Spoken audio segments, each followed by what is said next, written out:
So, this time ay isa si Miss Tony Gonzaga sa mga sinasabi or statement ni Mr. Anjo Iliana patungkol sa dahilan ng pag-alis nito.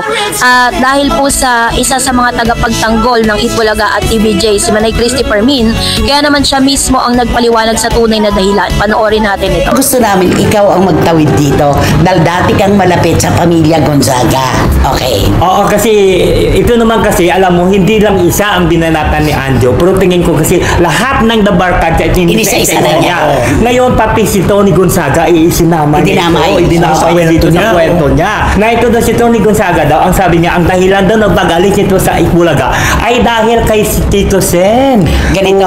Una, Tito Vic and Joey. Sumunod, Alan Kay. Sumunod, Jose Manalo. Alden Richards at Maine Mendoza. Tapos pati si Tony Gonzaga, Ruby Rodriguez, dinamay din niya. Big fake news, sabi nga ni Ruby. Namumuhay siya ng tahimik sa Amerika, huwag idamay. Dahil napakalaki pong fake news nito. Magkakaibigan pa rin sila, tumatanaw siya ng utang na loob sa Itbulaga na ilang dekada niyang sinaluhan. Diba? Eto na, ang sabi niya si Tony Gonzaga raw, nung umalis sa Itbulaga noong 2005, si Tito Sen daw ang dahilan. Napakalinaw po. Ako alam ko yung kwento nito eh. Dahil kasi, binigyan siya ng magandang offer ng ABS-CBN, TVB. Siya maging host ng TVB. Host na nga. Tapos may iba pang mga sumunod. Hanggang sa nag-asap na siya. May mga offer. Maganda ang offer, ang alok po ng ABS-CBN. Kaya umalis si Tony ng GMA7. Ayun. Ang sabi ni Mami Pinti noon, nasa akin pa yung text niya, hindi ko binubura. Ang dahilan daw, ba't umalis si Tony? Dahil daw kay Ma'am Wilma Galvante. Ang sabi niya, pinag-iinitan daw si Tony. Alam mo, yung pag-iinit na yon nagkaroon ng anak. Nagsanga. Kasi nung mapunta si Ma'am Wilma Galvante sa TV5 bilang isa sa mga ehekutibo, tinanggal naman ni Mami Pinti si Alex Gonzaga. Inalis niya sa Juicy. Sabi ko, Mami, ba't nilipat niyong bigla? Kasi andyan na naman si Wilma Galvante, pag-iinitan din niya si Catherine. Umiwas na lang. Umiwas na lang siya. Umiwas na lang. Kaya lumipat ng ABS. Kaya wag sabihin ni Anjo Iliana na ang pag-alis ni Tony Gonzaga ng 2005 sa Itbulaga ay dahil kay Senate President Tito Soto. Wala siyang kinalaman doon. At Anjo, nasa Itbulaga ka, pabalik-balik si Tony doon para mag-promote ng kanyang proyekto. Hindi ka ba nahihiya? Pinalalabas mo na si Tito Sen ang dahilan. Napakaganda ng samahan. Diba?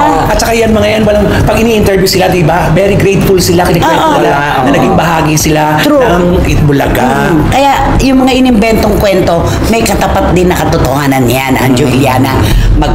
Magsimula ka ng kwentong malayo sa katotohanan. Meron dito sa kabilang panig, katotohanan naman ang sasabihin.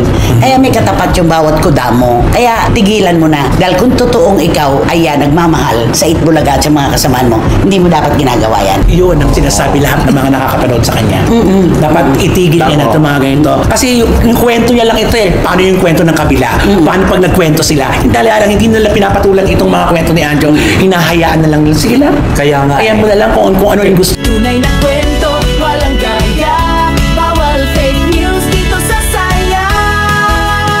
Mga revelasyon ni Mr. Anjo Iliana kung saan tinuturo niya si Tito Sen ang isa sa mga dahilan kung bakit di umano umalis or nag-exit si Miss Tony Gonzaga sa noontime program na Itbulaga. Kung matatandaan po natin, naglabas po ng news ang PEP or Philippine Entertainment Portal last August 9, 2018 kung saan ay nagbigay nga di umano ng tip itong si Miss Tony Gonzaga. So si Tony po, sabi po ng balita, the Tony Gonzaga or sabi niya, natutunan ko dati sa Itbulaga, hosting daw is presenting your personality and who are to that hold, sabi niya. Former Dabarkad Tony Gonzaga still applies the lesson she learned while hosting the long-running noontime show Itbulaga. Tony recently appeared in the last vlog entry of her sister Alex Gonzaga in order to read harsh comments from them. So, sa pag-alis nga nitong si Miss Tony Gonzaga, inamin nitong si Sir Joey De Leon na talagang nagtampo siya kay Tony.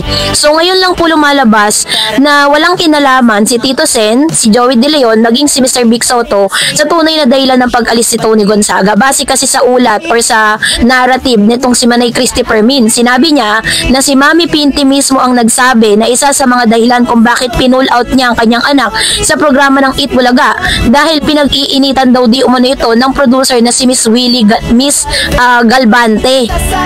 Kung saan sa panahon po ni Miss Tony Gonzaga, si Miss Wilma Galvante Galbante, is a respected television executive, formerly the Senior Vice President for Entertainment at GMA Network and latter head of the Entertainment Division at TV5. Tony Gonzaga is widely known actress, TV host, and singer.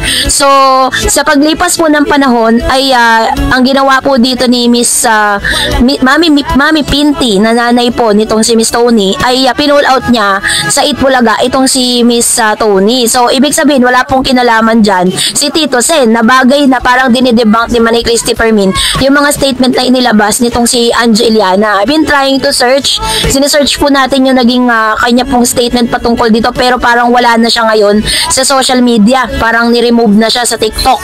At kasabay nga nito, ni-reveal din itong si Nanay Christopher Min sa kanyang programa na pagkatapos na mapabilang itong si Miss Winnie Galbante sa TV5 kung saan naroroon si Miss Alex Gonzaga, pinull out din ni Mami Pinti si Alex dahil ayaw niyang maulit yung ginawa ni Miss Winnie Galbante dito po kay Miss Tony Gonzaga. So yan po ang narrative na nanggaling mismo kay Miss Manay Christopher Min, kung saan sinabi niya nga na naitabi niya pa ang mensahe ni Mama Min, ni Mami Pinti, dito po sa isyung ito. Kaya naman dinidebunk po ni Manay Christopher Min ang ilan sa mga kasinungalingang ikinakalat ni Anjo, no?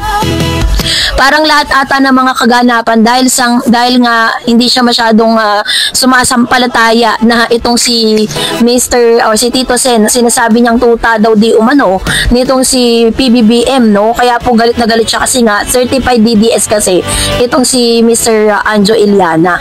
So yun po yung ilan sa mga paglilinaw patungkol po sa tunay na dahilan ng pag-alis nito. Pero si Miss Tony Gonzaga nga is talagang wala po siyang bad blood sa TVJ. Nakakabalik-balik pa nga siya, nakakapag-guest at nakakapag-promote pa siya ng movie gamit po ang platform ng Itbulaga. Kaya nakapaka-imposible po meron silang awayan or bangayan kung bakit siya umalis. So kayo po, anong yung sa loobin patungkol dito, mag-comment kayo sa comment section. And that's it for today. For more videos and updates,